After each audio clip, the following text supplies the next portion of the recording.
दोस्तों मैं देव आपका भूमि भारत की इस वीडियो में जहां आज आपको लेकर चलेंगे एक ऐसे मंदिर की ओर जिसके बारे में आपने बहुत सुना होगा।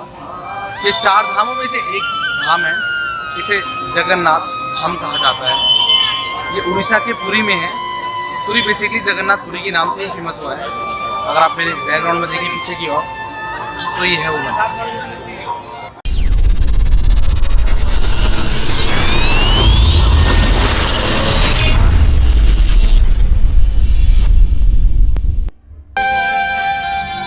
कहा जाता है कि भगवान विष्णु के चारों धाम सनातन के लिए पूरे विश्व में विख्यात हैं। इनमें हिमालय की ऊंची चोटियों पर बने अपने धाम बद्रीनाथ में भगवान स्नान करते हैं। पश्चिम में गुजरात के द्वारका में वस्त्र पहनते हैं और पुरी में भोजन करते हैं। इसके साथ साथ दक्षिण में रामेश्वर में भगवान आराम करते हैं। द्वापर के बाद भगवान कृष्ण पुरी में निवास करने लगे और बन गए जग के नाथ यानी कि जगन्नाथ। दोस्तों आज हम आपको लेकर चलेंगे इसी यात्रा में। जय जगन्नाथ।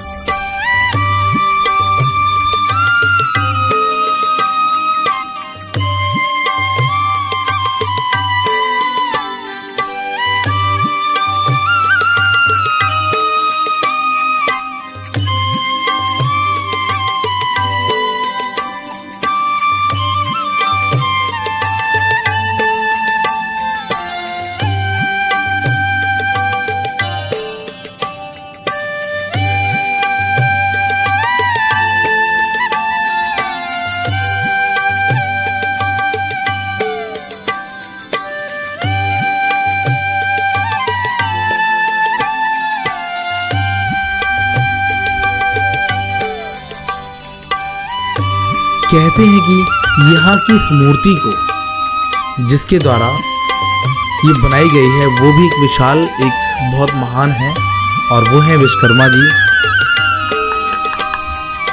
कहते हैं कि यहाँ की इस मूर्ति को स्वयं विश्वकर्मा जी ने बनाया है। इनमें उपयोग की गई लकड़ी द्वारका से बहकर आई थी। विश्वकर्मा जी की बस एक ही शर्त थी कि जब वह इस मूर्ति को बनाएं तो कमरे में कोई ना हो। एक दिन राजा के महल में किसी को लगा कि जैसे वो बुजुर्ग व्यक्ति जो बना रहे हैं यानी कि विश्वकर्मा जी अब बचे नहीं हैं, आवाज़ नहीं आ रही है। तो राजा के आदेश पर कमरा खोला गया। जैसे ही कमरा खोला गया तो बूढ़ा व्यक्ति गायब था और उसमें 3 अधूरी मूर्तियाँ मिली पड़ी।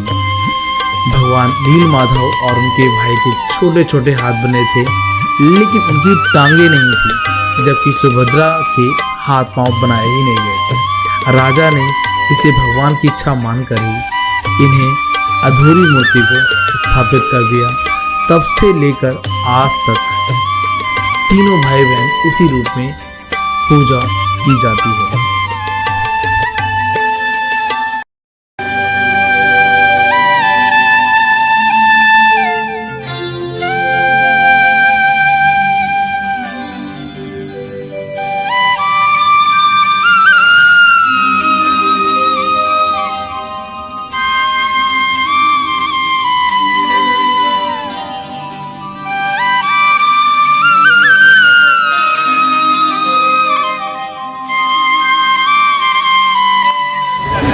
अगर मंदिर के टॉप में अगर बंधा हुआ पताका देखें यानी कि ध्वज देखें फ्लैग, ये हमेशा वायु के विपरीत दिशा में फहराता है।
में किसी भी स्थान से आप मंदिर के शीर्ष पर लगे सुदर्शन चक्र को देखेंगे तो सदैव आपको लगेगा कि ये आपके सामने ही है। इसे नील चक्र भी कहा जाता है। ये अष्ट धातु से बना है। इसे बेहद पावन और पवित्र माना जाता है।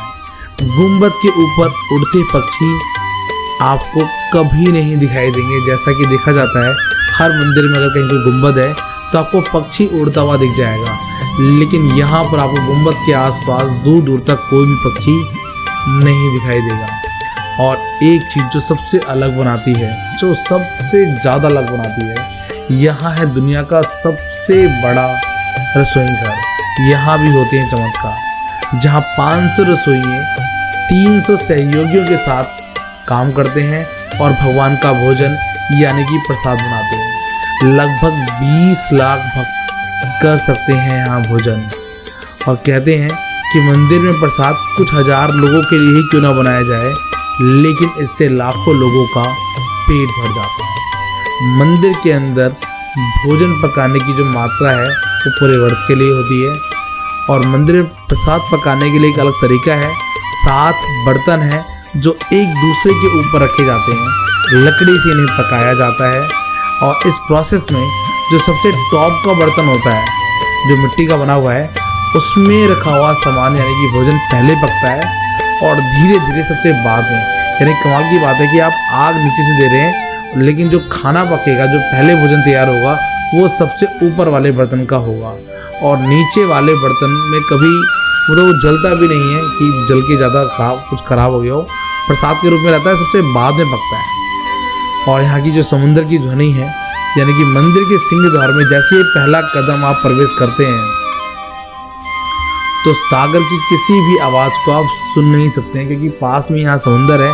लेकिन जैसे ही आप एक कदम बाहर निकालते हैं तो समुंदर की आवाज़ को एहसास किया जा सकता है। तो बेहद यादगार मंदिर है ये। और यहाँ विश्व की सबसे बड़ी रथ यात्रा भी चलती है, जो कि 5 किलोमीटर की होती है। तो आप भी चले आइए इस यात्रा में भगवान जगन्नाथ जी के दर्शन के लिए और कीजिए अपने आप को धन्य। जय जगन्नाथ जी।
आशा करते हैं आपको वीडियो बहुत पसंद आया होगा।